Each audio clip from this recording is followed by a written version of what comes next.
Hello, everyone, and welcome to the 5 Tips and Tricks for Careers in Athletics. I am your host, Dr. Maury Mosovitz, with my all-time favorite, most wonderful, best co-host of all times, Jen Whew. Albanese. Hey, Jen. Wow, that's so much to live up to. But hello, everybody. Welcome to the podcast. Very excited guest today, Dr. Haley Perlus, with a background in psychology, sports psychology, but she's also a businesswoman that connects with performance and helps companies. So just a really interesting entrepreneur, but also a professional in the world of sports psych. So something that we haven't had before. Yeah, I was going to say a very different guest and should be a really interesting conversation, just kind of in that area. Again, not anything that I'm very familiar with. So I'm looking forward to learning from her and kind of what her role is in sports. So, And also, I think a lot of people don't necessarily understand the difference between like clinical psychology and sports psychology. So I think she'll be able to do a lot of insights on those people that kind of maybe want to get into that field or want to engage with people in this world and understand what she does. So it's a great opportunity for those that are trying to understand sports psych a little better. yeah, and how important it is, and how so many teams and universities, professional and collegiate, are looking to sports psychologists now to work with their athletes and help them just get to that next level. So it's definitely something that's very prevalent in the world. I was a psychology major in college, and I remember taking a sports psych class, and really the difference between like mental health and sports psych, and one's more performance based and one's more kind of day-to-day mental just dealing with like your well-being and life. And so clearly there's overlaps between some of it, but just the difference in how you get credentialed and what you do. And so I think a lot of people don't understand that, and they think it's just like all the same, which it is not. And I'm sure Haley will give us a nice explanation of that. You're gonna have lots to talk to her about, since you're the sports psychologist over here. I do want to jump into something that's why things are not all the same, but they're called the same thing. And that is that you question this difference between vanilla and French vanilla ice cream tonight. Okay, so let's just set the stage. So we were at a birthday party and we were getting a piece of cake, and they were like, okay, would you like vanilla? And it was like either French vanilla or regular vanilla. It's because we just had extra ice cream, and we just and clearly, like, I get that, like, that's always an option. And, you know, but I guess I've never really thought about it. So I was like, give me a scoop of both and we'll do a little taste test. I mean, French vanilla wins all day, every day. Okay. There's no way. And French vanilla is so much better. We'll put a poll out on social and ask everybody what they think, if they like French vanilla or regular vanilla. Don't I really you agree? wonder what the difference is. Well, you said from a taste difference that French vanilla is like sweet, not sweeter, or but it's like smoother. It's like smoother. Well, I don't know how like to explain it. The way it's whipped, or like the taste of it's smoother? The taste is like smoother when I was eating it with my cake. Then I think it was just like the vanilla was very like harsh flavor. Like it tasted fine, but like the French vanilla was like, oh, this is nice. And this is very exciting to eat. So it's like in France, it's just smooth and well, schwab. that's what initially you said. And I was like, wait, what's the difference? And you're like, well, one's from France. And I'm like, no, it's not. That's not true. That was not an honest comment. Everyone's going to be like, they're making this crap up. They're both probably made in the same factory outside of New Jersey or something. 100%. But like... But then you throw in like, you think about like vanilla, like soft serve, and that is like a totally different flavor and taste. Like, yeah, but that's still like regular vanilla. It's just in a different form. But it doesn't taste like regular vanilla hard ice cream. I think we're going to have to do more research and understand like what makes French vanilla here you go. different. What's the psychology behind it, sir? I think it's a literal like mix of like you put in like this. It must be like a different type of vanilla bean or something that they're putting in. That it's like got to makes be sense. like part of it. Like there's got to be like a reason why. It's not just because like all of a sudden like this one's French. I did try and also tell you because one's white and one's off white, and you didn't believe that. So no. I tried really hard to figure out.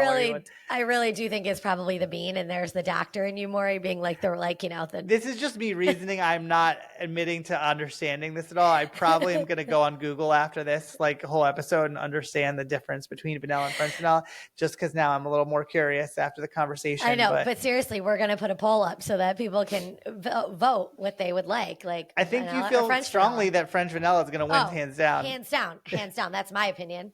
But I mean, my opinion is one person, so we'll see what everybody else thinks. What do you think? What did you think?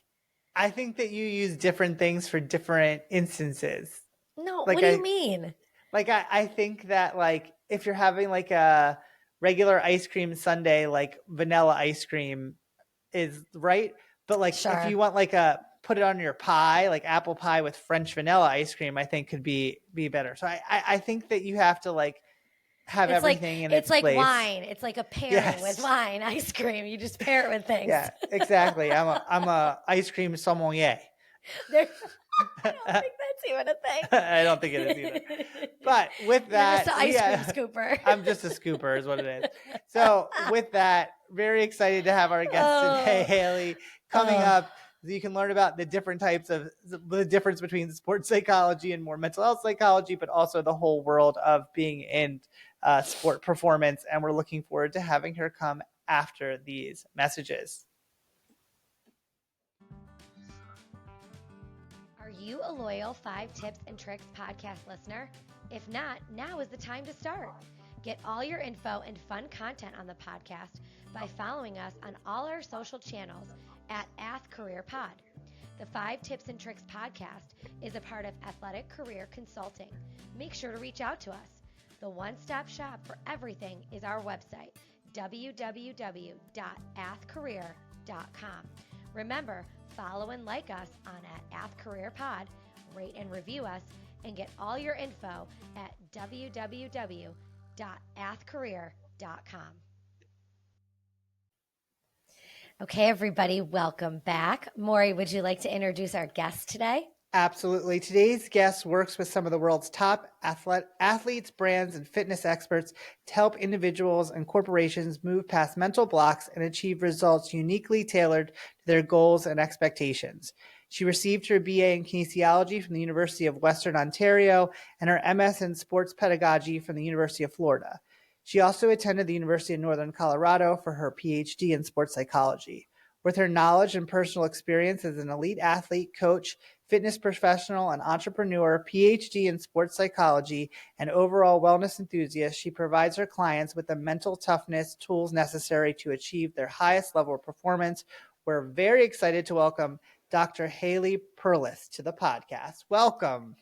Hi, Haley. Thanks, Maury. Welcome. Hi, Jen. Thank How you, are Jen. you? Fabulous. Thanks for doing this. This is awesome. I'm excited. We're really excited to hear about mental health, about being in sports and what you can do to achieve your best. And, maybe some things about how you decided to get into this field and why was it like an important thing. So we'd love to hear all about your tips for sports psychology and being in the world of athletics. Sure. I do have a story to share how I got into the business. Go right into it. We'd love to hear. Perfect. Okay. So I was 12 years old and I was an athlete and I was competing in a pretty big competition, the World Championships for my age group. And my coach pulled out $100 bill and told me that he had bet on me to win. And in that moment, I realized that not at 12 years old, I now know, but in that moment, I realized that I could either feel or think anger, frustration, worry. How could a coach bet on me? What if I make a mistake? Or my head could go into challenge and passion and confidence. If my coach believes in me, why shouldn't I believe in myself? Right. So I ended up going down that hill because I do remember thinking, if my coach has high expectations, doesn't that mean I'm doing something right? So I did go down, I did win. My coach congratulated me, kept all the money for himself. But he did say to me, it's amazing what your performance can be when you get your head straight. Right. Mm-hmm. And then 2 weeks later, he brought a sports psychologist to come and speak to my team about all things mindset. And ding, ding, ding, I went home at 12 and I told my parents that I wanted to be a sports psych gal when I grew up. That's awesome. Oh my gosh, at 12 years old, that's so awesome. To already know, like, that's where you want to go, that's awesome. What your passion is. Very fortunate. Yeah. Oh, yeah, I feel very fortunate. And that I stayed the course. It's super cool. Yeah. Exactly. Well, why don't we tell all those people a tip that you think would be helpful to get into this world of sports psychology or just in athletics in general? Sure. So in sports psychology, there are some really specifics, and I did not know this when I was going through school, but there's 2 ways to do it. if you become a medical doctor, you go through med school. Yeah. But to become a sports psychology expert, there's really two ways. One is through sport and exercise science, and the other way is through psychology. So you can get all of your degrees in sport and exercise science focusing on sports psychology, or you can go through clinical psychology and then just specialize in sport. Yeah. And they're very different. So really, I have a PhD in sports psychology, but I'm not a licensed psychologist, where others are a licensed psychologist. And I think that's really important to know. For example, when I was still in my PhD program, I went to a university on the verge of graduating, but I went to the university to see if I could not apply for a job because it didn't exist, but ask to be the sports psychology gal for the university. Yeah. And she looked at my credentials and she said to me, if golf and tennis paid for the programs, we'd want a performance psychology expert like you. But because because it's basketball and football, and sorry, there's a lot more substance abuse, anger management. Like there are just other issues at hand. We need more of a counselor. And so that door was closed real quick. Right. So that's important to know for people who are getting into the field. For me, I don't really know that I wanted the full-time job because I always had this entrepreneurial spirit, but I was kind of spreading my wings. So it wasn't a huge disappointment, but for some people it could be. Right. Right. So really there's the root of performance and concentration, how you can kind of best get the most out of your performance. And that's kind of where you concentrate compared to maybe more mental health related counseling and, dealing with kind of things maybe outside of just general sports that are more generalized to someone's human condition, I guess is the best way to put it. Yeah, Maury, that's exactly right. So that's probably a good second tip, is to understand that there's two real disciplines. One is performance. So that would be motivation. That would be confidence.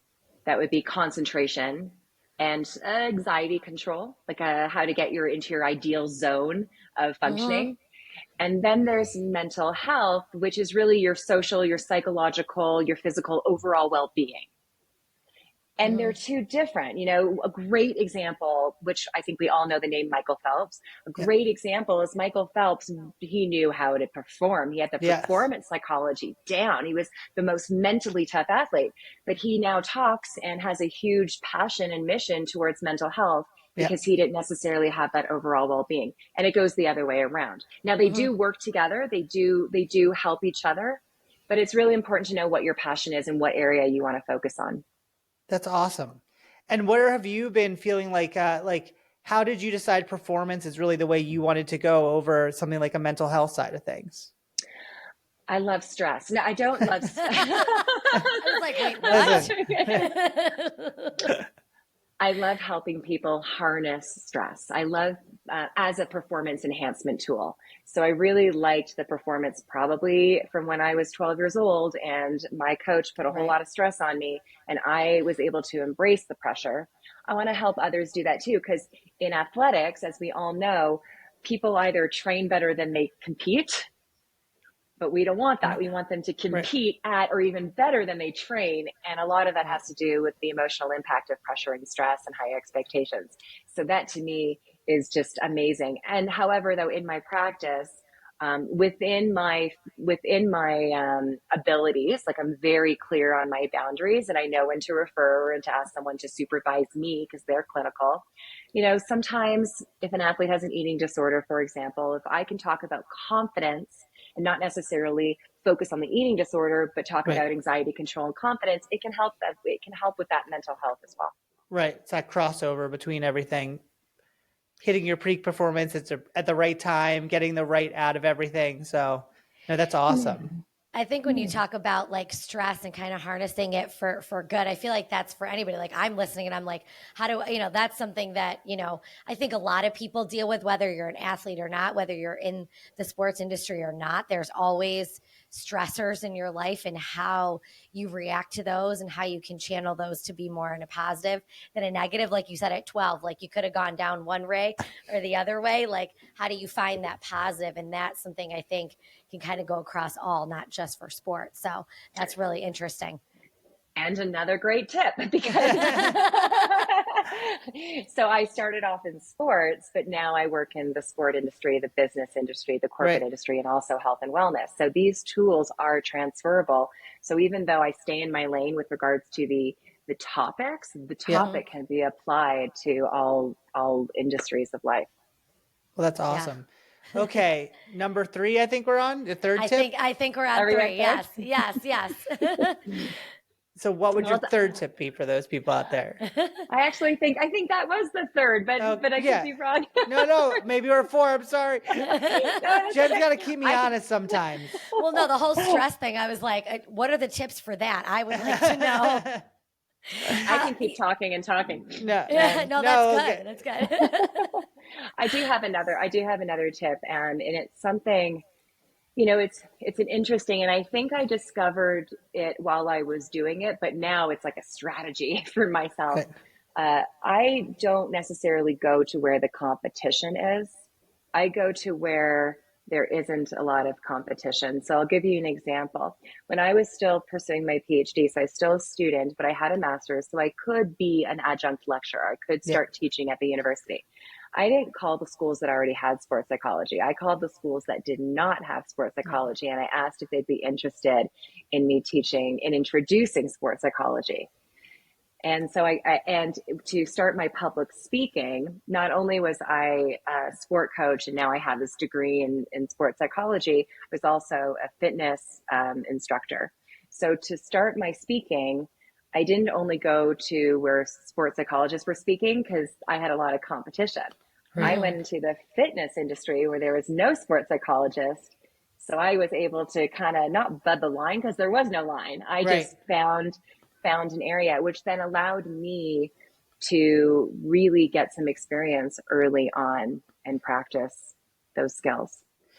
Where do you feel like has been the most, like, how did you track to get into fitness and look at that? Was it through your own experiences, or what was the most like helpful way to find that road and that path towards finding people and clients and building a relationship? Yeah. So again, I'm just really fortunate. I grew up as a sport athlete, a skier, but I also grew up as a dancer. My mother was always putting us in dance class, but she too was a group fitness instructor. So it was all around. So I started teaching dance when I was 14. I started teaching fitness when I was 17. And so I was already working in the club environment. And then I had a wonderful, fabulous fitness instructor who kind of took me under his wing and taught me how to teach, but he was also presenting at conferences. And he would bring me along, not to do sports psychology presentations, but he'd put me on stage with him. So I'd be the one like on the stepper, while he was walking around. Yeah. So I got comfortable in that platform, and I got to meet the people and learn how to apply for these presentations. And so I did in the field of sports psychology, sport and exercise psychology. And so that's how I just, this is really my fifth tip, if I can, but Yeah. I really believed that what helped me was because I was learning all this new lingo and new language in the sports psychology science. So I then wanted to apply it to things I already knew. So I already knew fitness. I already knew ski racing. So I started in an environment that I knew people. So connections are huge, but I also spoke the language. Yeah. So I didn't have to learn a different language of a new sport and try to apply sports psychology. I knew the language and I just applied the sports psychology. That's awesome. Yeah, because you were in that. You understood you could put yourself in their shoes and be able to relate to kind of what they were going through and kind of help them through it. So that's interesting to think about it that way. Yeah, because I think if we jump onto something like when we're just starting out, we want to say yes to everything. Right. Exactly. But we also want to do that with confidence, so that we can build momentum, build a reputation. So you need to do those things strategically as well. Awesome. Before I get to the last question, or Jen asked the last question, a lot of our students that are out there, or people that are professionals that are listening to the podcast, might be interested in getting a PhD or going through that academic process. And in doing that, why did you choose that route? How, what drove you towards that way? How did you go about making the decision to go that route? Because a lot of people get nervous or scared or might not understand the process. So what drove you towards doing that high level degree? Great question. And that just actually reminded me of sixth tip. If I can, if I We are, can jump in we there. are, we are just tip after tip. I love it. If I can be completely honest, it was the street cred. I Yeah. really Yeah. felt, now I come from like I have a father who is a surgeon, so he was a Yeah. doctor, and it just came with prestige having that PhD. And so I was taught that it would help me get into the door. And then I Yeah. have to prove myself, because Right. then the people just need to know that you care, and they need to know that they relate to you and that you can help. But having the DR in front of my name, you probably know yourself, is Yeah. really it really works Yeah. from that standpoint. But then I have to prove myself. Right. And I do believe referral is a big thing. So someone who doesn't have a PhD, if a friend tells a friend about them, Right. that person may get chosen over me, but at least someone will stop to think, because I am a doctor. Yeah. So that was that why, even though it was Yeah. 10 years.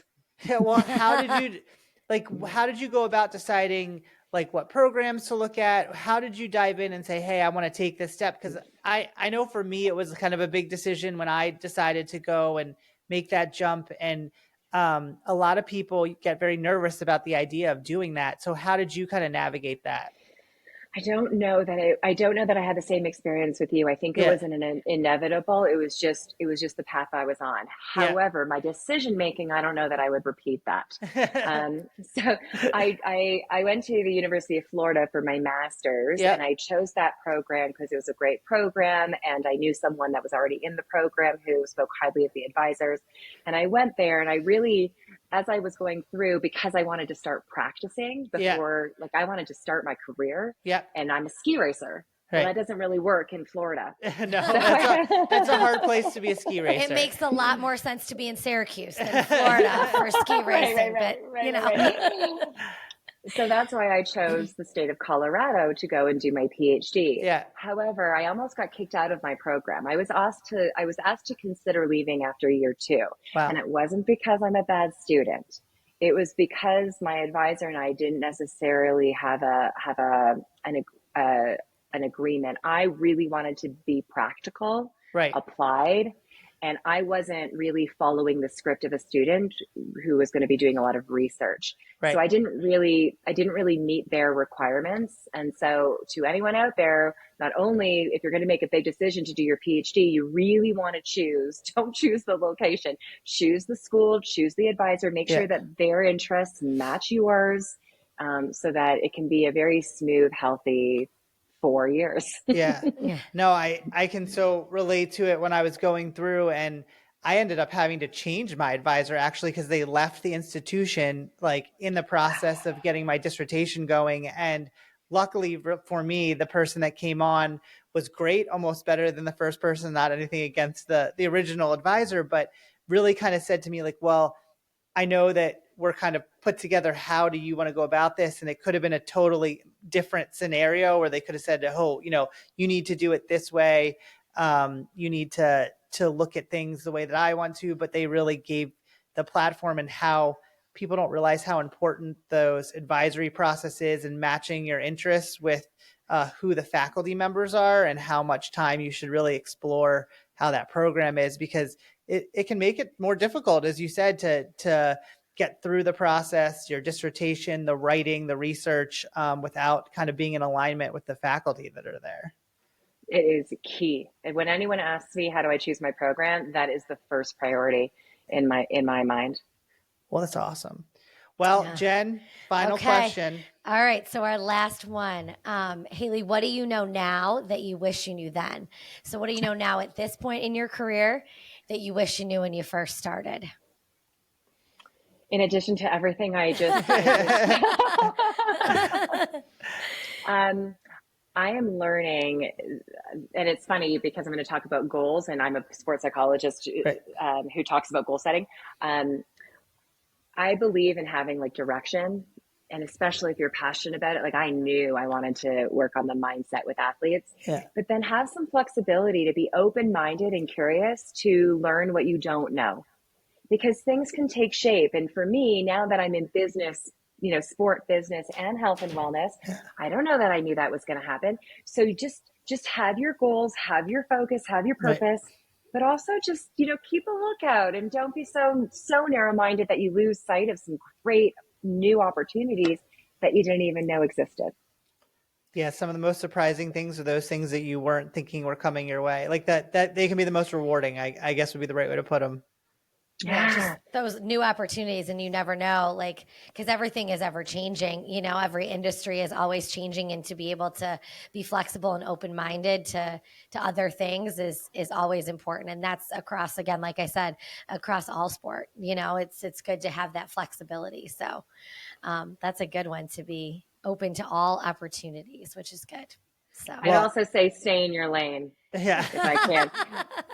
No, I just last little bit. Again, I could throw up on everyone, No, but we appreciate it. No, this is great.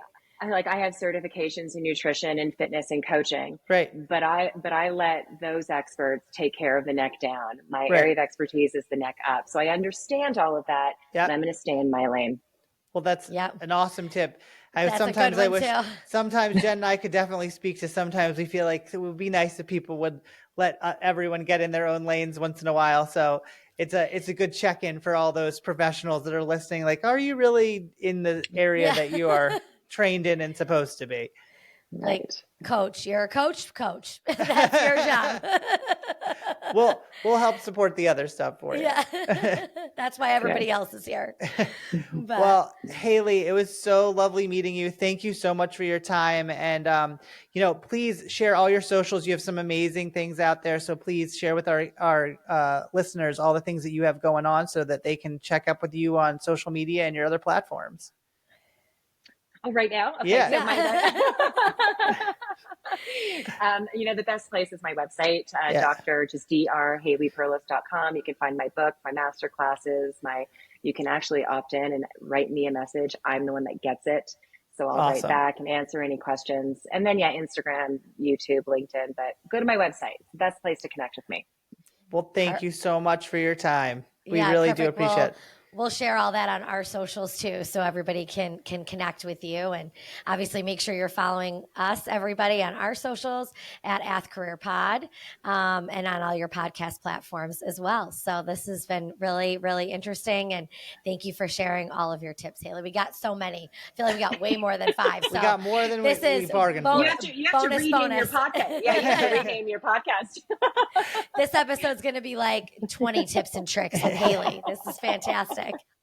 Well, thanks thanks for being here. And thanks everyone for joining us. Please make sure you follow us every Tuesday for our new episodes, and we'll see you next time. Yep. Bye, guys. If you like the 5 Tips and Tricks podcast, make sure to subscribe on your favorite podcast platform. You can rate and review us, including questions that may be answered on future episodes. The 5 Tips and Tricks podcast for careers in athletics is part of Athletic Career Consulting.